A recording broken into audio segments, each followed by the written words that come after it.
Hello fellow minis, it is time for version number 1 of the Clash mini tier list. Now just to be clear, this tier list was made by myself. In my Brawl Stars tier list, I get a bunch of collaborators together and stuff like that, and I just, honestly, I didn't have the time to do it, and I'm ranked 296 in the world, so I'm not going to claim to be the best. There are probably people that are better than me that aren't even as high as I am, specifically because the only reason why I'm this high is because I have purchased challenge coins. But I do feel like I have a really good understanding of the competitive meta, because where I am at in trophies, I'm playing against the most skilled players in the world. So let's start off with the heroes. We'll start off by putting the Barbarian King in the D tier. Now, just to be clear, the Barbarian King is actually really strong at max level, okay? The Iron Fist duration is doubled. This applies to all minis on the field, but he's just not as good as the other heroes. So the D tier is where he's gonna be at. And next we've got the Shield Maiden. Oh, she was so good when Clash Mini first released. And honestly, she's probably the best hero in lower trophies, but her abilities just don't stack as well against the other heroes, which is why she's in the C tier. Next is the Monk. Now, honestly, I actually really consider putting the Monk in the A tier. However, I feel like the Monk doesn't quite match up to the other heroes at the moment. He is incredibly strong when he's completely maxed out, because you got Peacemaker, which is 8 damage. Then at level 10, he gets plus 7 damage.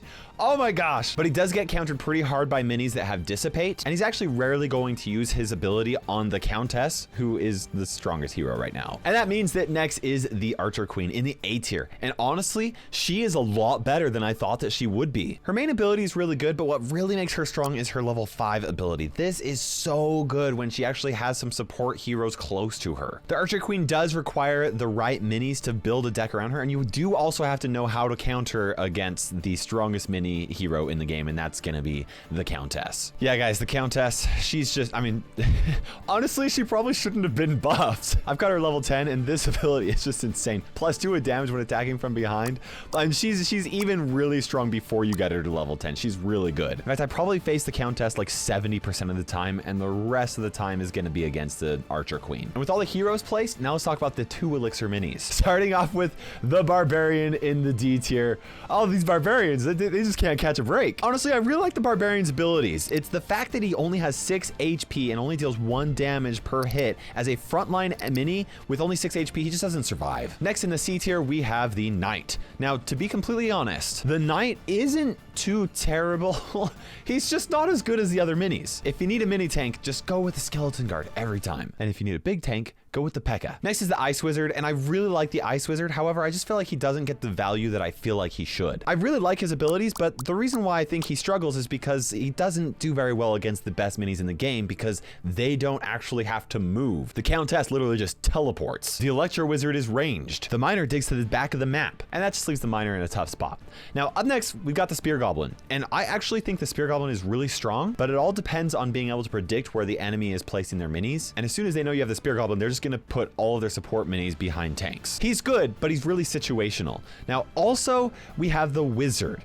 I love the Wizard. He's really good at doing splash damage. I especially like his second ability. It's really, really strong. But once again, as soon as you know that the enemy has a Wizard, you just position your minis so that the Wizard can only hit 1 mini. I know it's more complicated than that, but I still feel like B tier is good for the Wizard. Now, I'm also putting the Skeleton Guard in the B tier, and I know there are going to be people that are going to disagree with me, and I will tell you right now that he could very well be placed in the A tier as well. The reason why I'm putting him in the B tier is specifically because of his hit per second. That means he hits 0.4 times every second. In other words, it takes 3 seconds for him to hit. That's a really slow attack. Yeah, he could soak up some damage, and his abilities are really good, but they even take a long time to activate, which is why he's not my favorite. Except that he is my favorite. I really like him, but I just think he deserves the B tier instead of the A tier, and that's very controversial, so I understand if you guys think he goes in the A tier.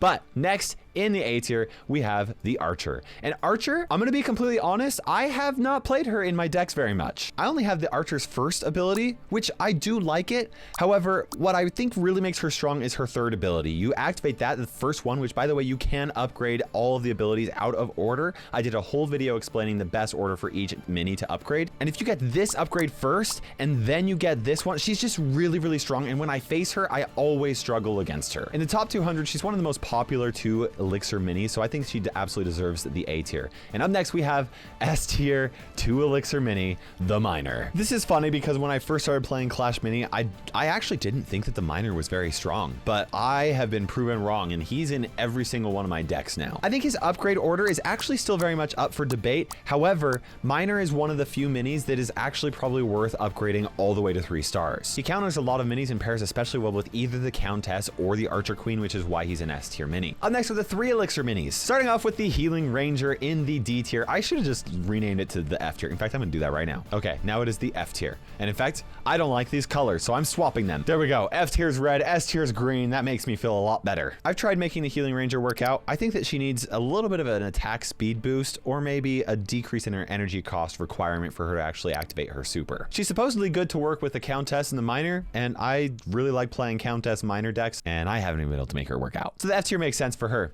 Next, we have the Valkyrie going in the C tier. Man, I love the Valkyrie. She's such a cool mini, but she has one of the slowest hit speeds in the game. Now, I really love starting her off with her 3rd ability, Rush, but that's 6 Elixir to put her down and upgrade her once. There's other 3 Elixir minis that just offer way more value than she does. Next, we also have Lumberjack. Oh, another mini that I really love. His design is so cool. And once again, my favorite ability for him is his 3rd ability, where he casts that Rage Potion at the very start of the battle. I think it's great. You can position your minis so that all 5 minis get hit by it at the start. Once again, that's 6 Elixir before I would even consider him good, and they're just better options. And oh man, people are gonna hate me for this.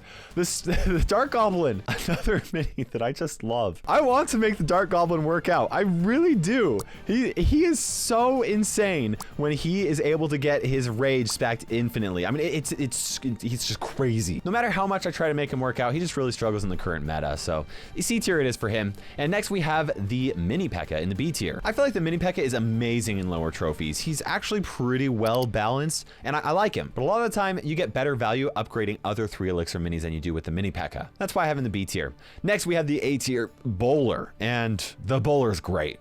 The Bowler is really good. And the reason why is once you get higher in trophies, it is really easy to predict where your enemy opponent is going to be placing their most influential minis. And that's just because of the Magic Mirror and the Supercharger. So he gets consistent value, and he can actually prevent a lot of minis from activating their abilities because of that initial stun. I use the Bowler in almost every single one of my decks. He's really that good. Next, we have the Giant Skeleton, who's another 3 Elixir mini that I use in almost all of my decks. At least right now, there's a glitch in the game where he automatically gets that stun no matter what, and when that bomb drops, it's game changing. It really is. As long as the Giant Skeleton remains that way, he is definitely an A tier mini. He's really, really good. That's it for the 3 Elixir minis. Now we got the 4 Elixir minis. Starting off with the Battle Healer in the F tier. Rip that Battle Healer. She's just really hard to build a deck around. Now I will say that if you get Triage, that adds 4 additional healing whenever she activates it, and if she can activate that once, it is really strong. But that is 8 Elixir to place her down and upgrade her once, and you don't even get 8 Elixir in a single round. And most of the time, you're probably better off spending that 8 Elixir just getting other minis on the field. So the Battle Healer is going to stay in the F tier right now.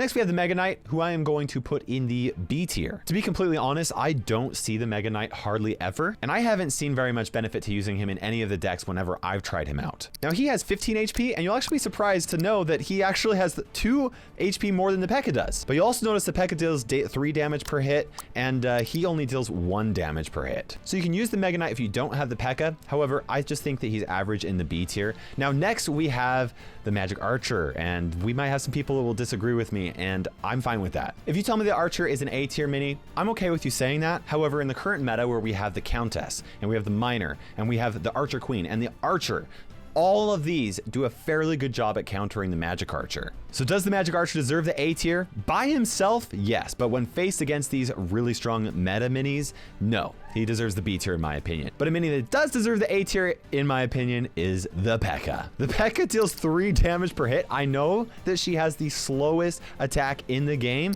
but 3 damage per hit, plus the opportunity to double it and then triple it, I mean, that's just insane. She has tons of HP. You upgrade her to get this, and she has even more tankiness at the very start of the match. That makes her an excellent counter against most of the heroes in Clash Mini, which is why you want to put the Pekka in your deck. Specifically, if you're playing an Archer Queen deck and you want a solid tank on the front lines. Finally, we have the Electro Wizard. If you can get the Electro Wizard down on the first round and your opponent doesn't, then congratulations, you won the round. If you can upgrade him once right here on the second round and the enemy opponent does not get the Electro Wizard upgraded to level 2 on the second round, congratulations, you won a second time. The Electro Wizard is way too strong right now. He absolutely needs a nerf. I wouldn't be surprised at all if somebody told me that in the top 200, every single deck had the Electro Wizard. And there you have it, version 1 of the Clash Mini competitive tier list. Feel free to let me know if you disagree with any of these placements, but please also let me know why you disagree with them and which tier you would like to place them in instead. Hope you guys enjoyed this video. Make sure you subscribe for more Clash Mini content.